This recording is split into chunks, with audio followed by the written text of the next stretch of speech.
Hello everyone. My name's Wayne. From what's our table? We're from table 9. Is it 9? All right. Anyway, we're over here.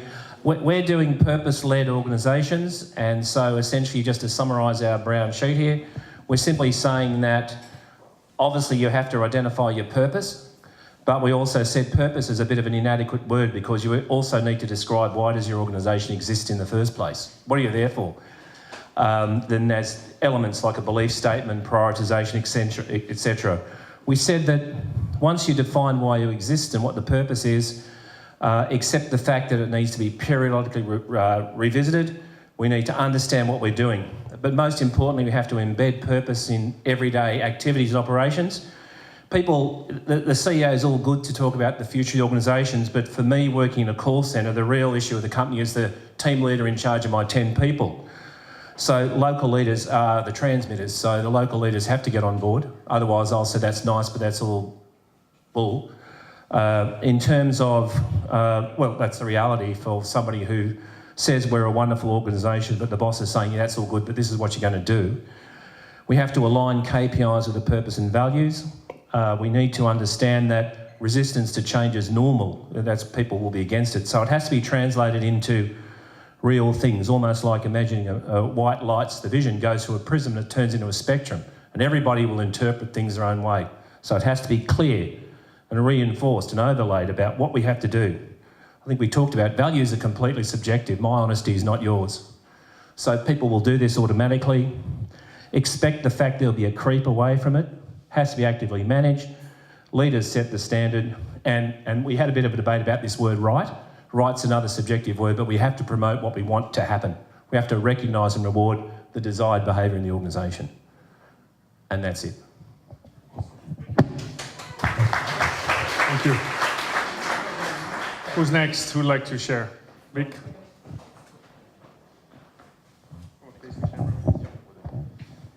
So we are table 4 and we're trying to look at NGO, social engagement, social impact, how we measure that.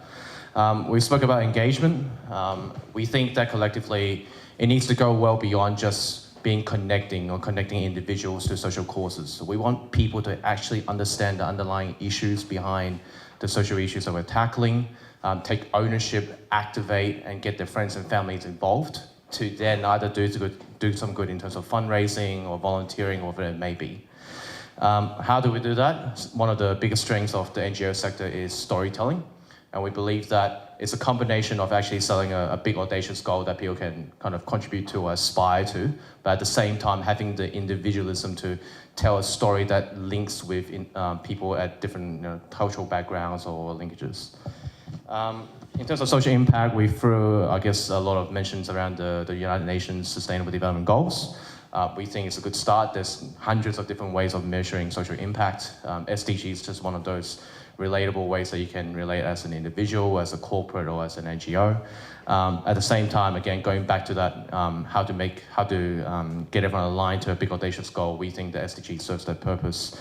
But we recognize that even around the table, there are individuals that look at, have we made an impact to a sick kid on the street? That's creating impact.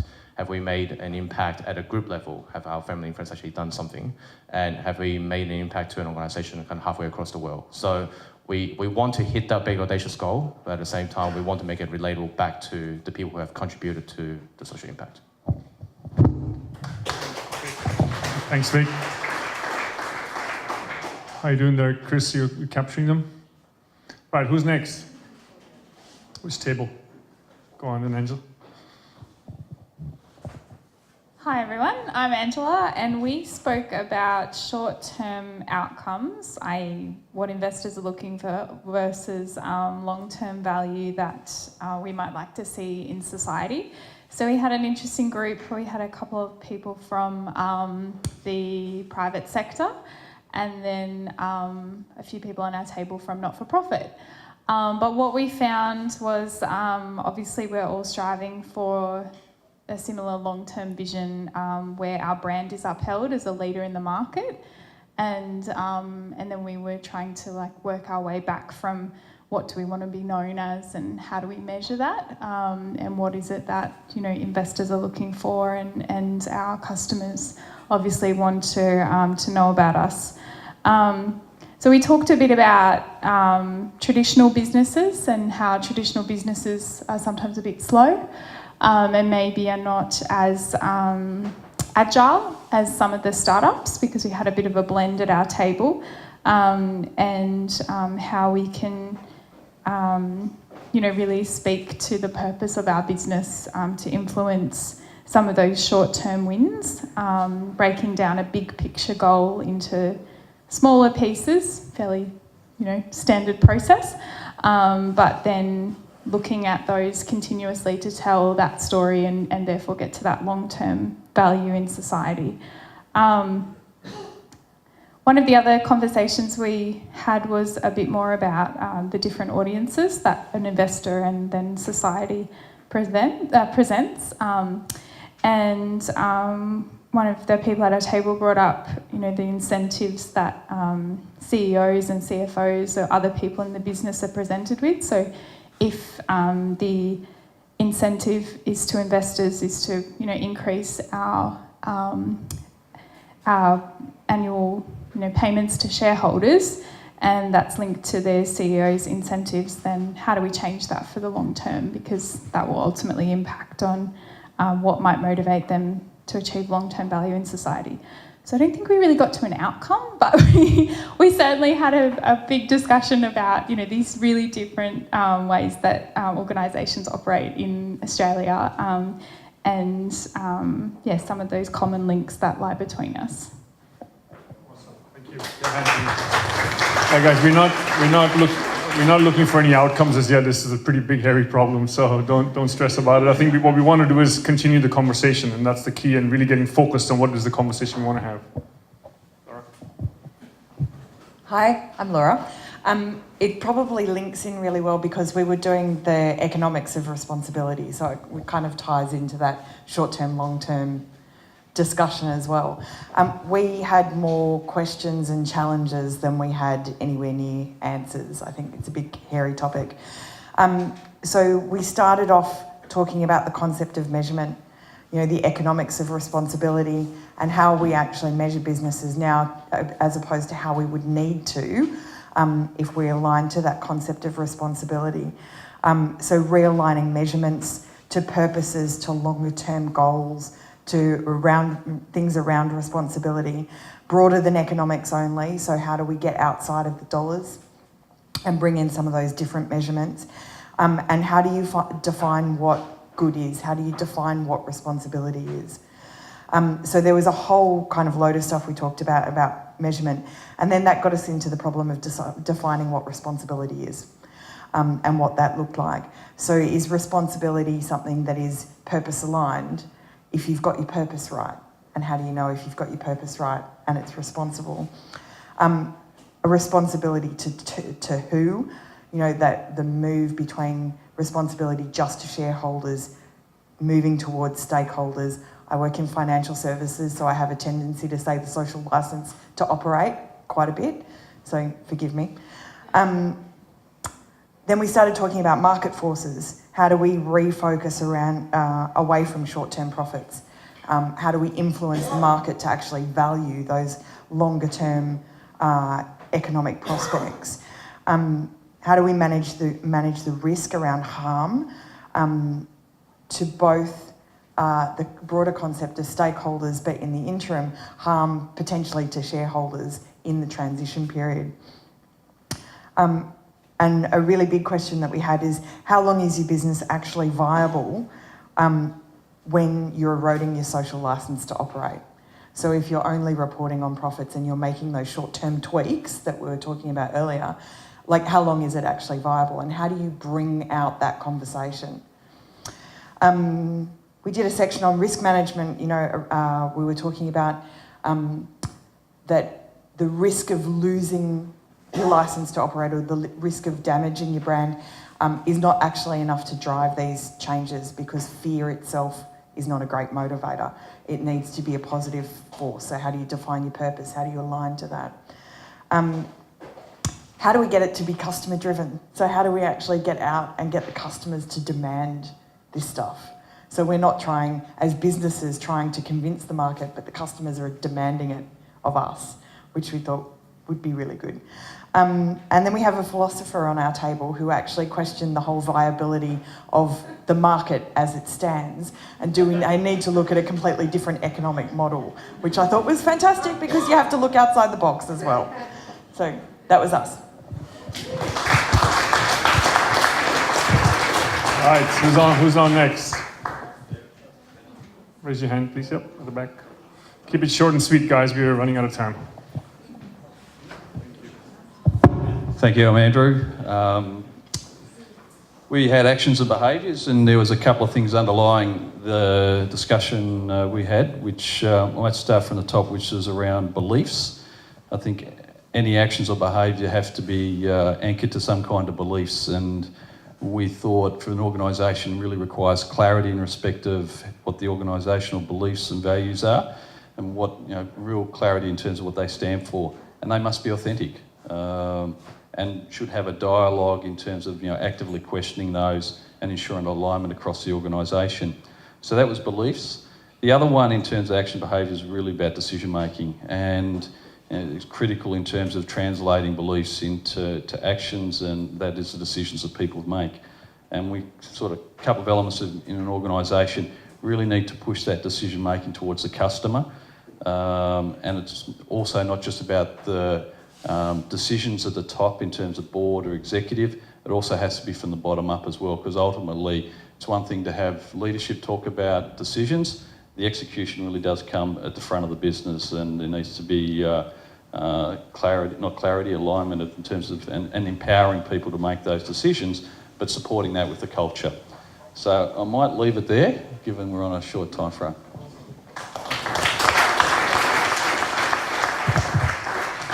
Someone here? Go on, Emma. Thanks so much. Hey everyone, I'm Emma. So we had the role of government. We were a little bit caught as to whether we looked at the government as it stands or an idealised view of the magical government in the future. So there were a few parallels we noticed with the way we want to run business, in this idea that we want to have trust and purpose, and I think that's an important sort of way the government could restructure itself in terms of how shouldn't government be run, maybe less focus on the short term. So in our idealised view this is, so things like thinking further than the next election, and looking at things like accountability and things like that. So, but then we sort of thought it was probably more important to focus on the government as it stands. So just little, I think you'd call them the 1%ers, but I think they're really important. The role of sort of the government in education, long-term regulatory stuff, so keeping businesses accountable for what they're doing, and rewards and incentives for those businesses that are doing the right thing. It's a tricky one, competition policies, so all those sort of regulatory frameworks. And yeah, for us it was earning back that trust was a big one, so similar to business, but leading by example. And another one we thought about was how we could sort of work with the pull factors, so what can we do to attract the government to invest in us? So whether we have something that looks at our national reputation, and leveraging that with the government to sort of get our way. So it's a tricky one, because does the government have a role? Not sure.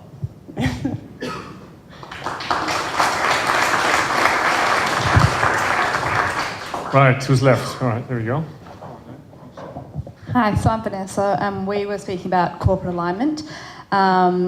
And we first looked at it from, I guess, within a corporate, and there's different business units, how there might be different levels of maturity in terms of alignment with the true purpose.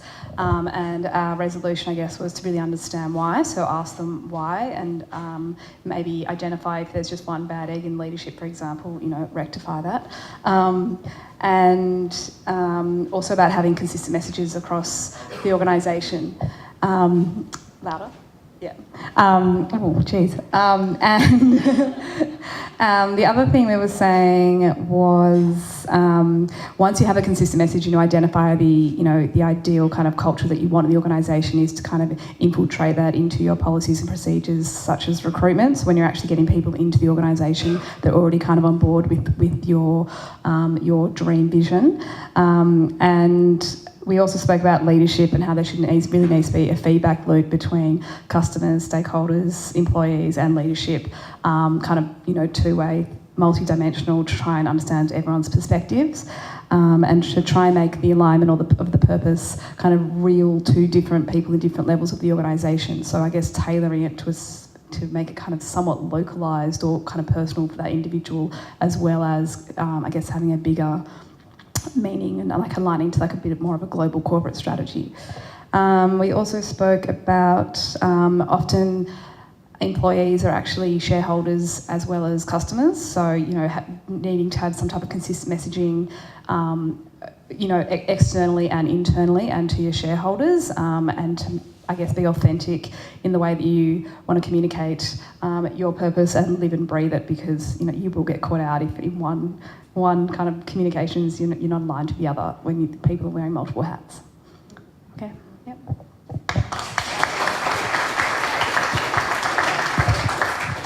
Right, who's left? We got one back here. So we looked at the voice of customer and the voice of staff and how you kind of embed that into what you're doing from a social sense. We came up with 4 steps that enable you to include the voice of customer and voice of staff. So the first step is understanding your why, and I think this happens almost concurrently with step 2, which is developing your beliefs and values.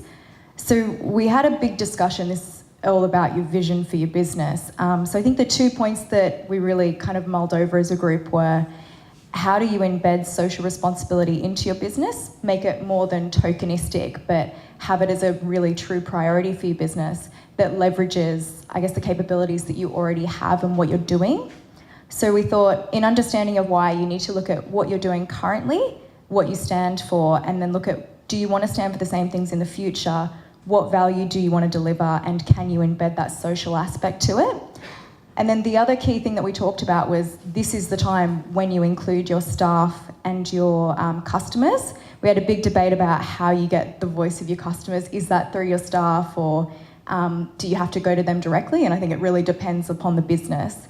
So once you have your why, you've developed your beliefs and values, then we realised you really need to create a system that this maintains itself. So you need to look at, okay, this is what we want to deliver, this is what success looks like, therefore these are the KPIs and the metrics that we'll use, and then we also need to have a feedback loop to ensure that this keeps happening and that you keep including, as you change the business, the voice of your customer and the voice of your staff.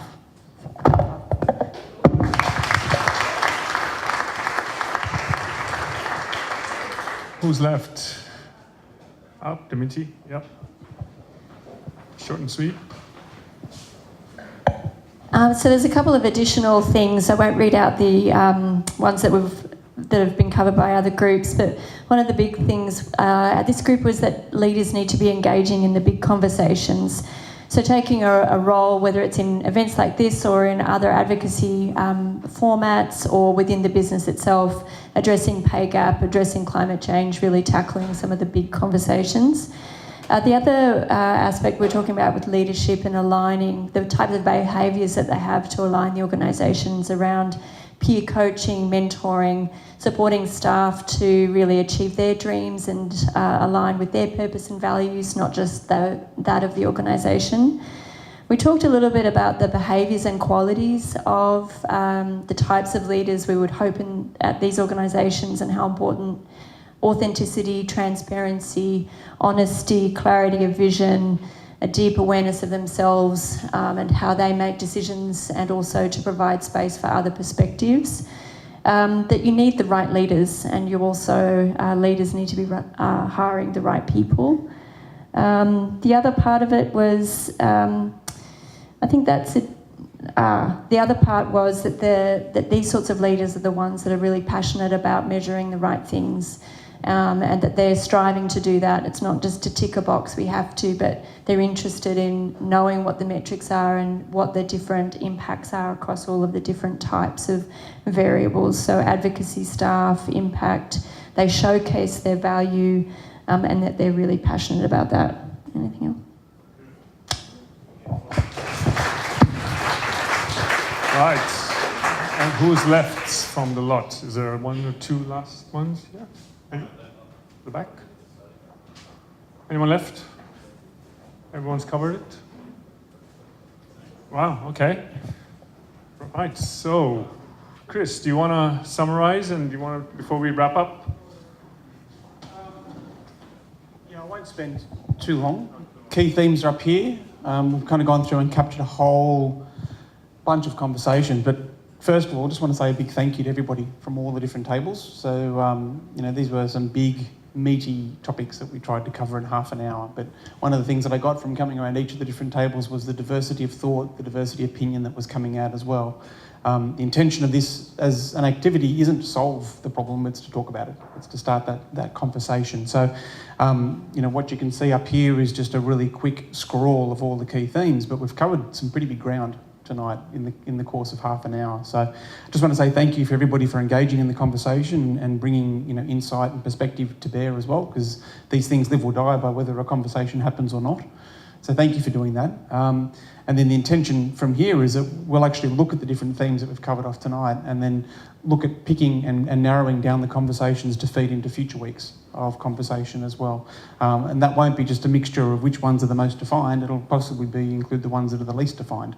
The point of this is to continue the conversation and to continue building these things with different perspectives out of this collective so that we start to get a good aligned view on what it actually means. And that's equally the problem as well as hopefully some answers as well. So just a big thank you once again for engaging and participating. So. Thanks, Chris.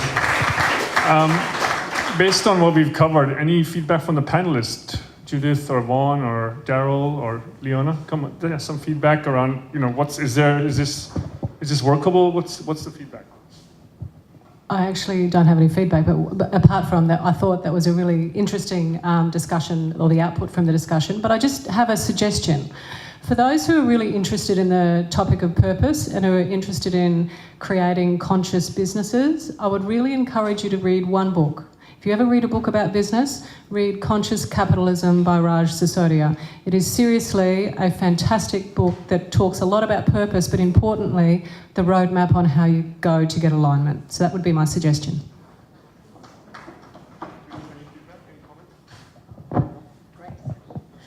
Any comments, Daryl, from you, Vaughn? Anything you guys like to add based on what you've heard? Yeah. Not actually relevant to the topic, or kind of relevant to the topic, but I noticed tonight it's more an observation that the majority of our table leaders tonight who are talking were women, and I think about 85% of the people were women who are talking tonight, and you look across government and corporate environments and the majority of the leaders are men, and that's a real problem for society. We need diversity like we've got diversity in the room. Women's voices need to be heard far more than they are at the moment. So can I just encourage the women in this room just to keep leaning in, keep pushing, keep growing, and let's change society a bit, hey? Vaughn? I was actually reflecting on the fact that when I came into business a long time ago, too long ago to mention, if somebody said to me, what are you going to need to study to understand how to lead a business? Of course, it was economics, maths, law, quant, etc., accounting. That word governance, culture, purpose never even existed. And so what we've seen is organisations grow up with people like me, who only thought about things like the hard measures. So when we say that, business needs to learn, how to become more responsible in a broader context, it's not surprising, okay? And for me, it's really interesting to hear, and there was one particular passionate conversation at this table, how people today are thinking very differently about what business is all about and what they should be about. And I hope that conversation actually leads into a real challenge about the way business is taught in our educational institutes. And I would love to see that MBAs are not just taught about the hard skills about business. And I think my takeout from this is that if this is what's happening, and it's great for me, you know, I'm sort of semi-retired now, it's great for me to hear what people today are thinking about, and that gives me optimism and hope, together with the other factors I talked about, which puts real power in the hands of the people that can make a difference and make it matter. And that's in customers, and that's in staff, and it's in society as a whole.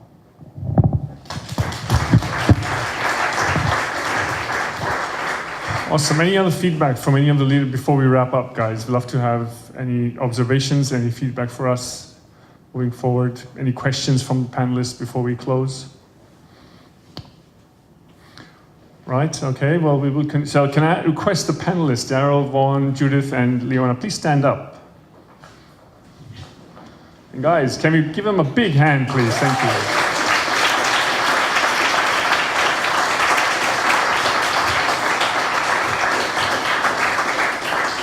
Awesome. So for me, it's about leadership. It all comes down to leadership.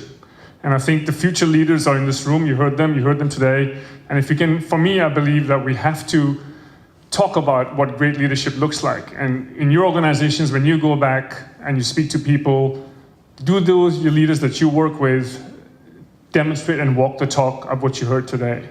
And I think I'm really passionate about setting the benchmark of what we expect from our leaders and accept nothing less, because times are changing so quickly that we can't afford old paradigm leaders anymore. And I think from the ground up, if we endorse, support, talk about the kind of leaders we want to have leading organizations, we can make the change.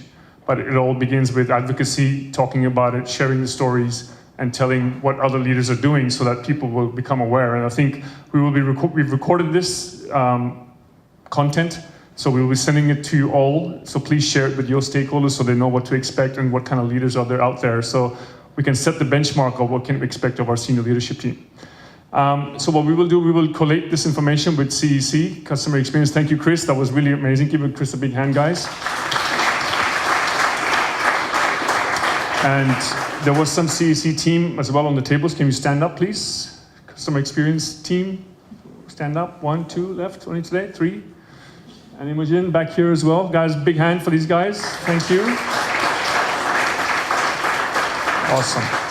We will collect this information, bring it back to you. On your table, you'll see information on Australian Ethical Super. That's my super, and they're authentic, purpose-driven. Please sign up. All right. So on that note, I'll let you all go. Have some wine, have some more sandwiches, and thank you so much for coming.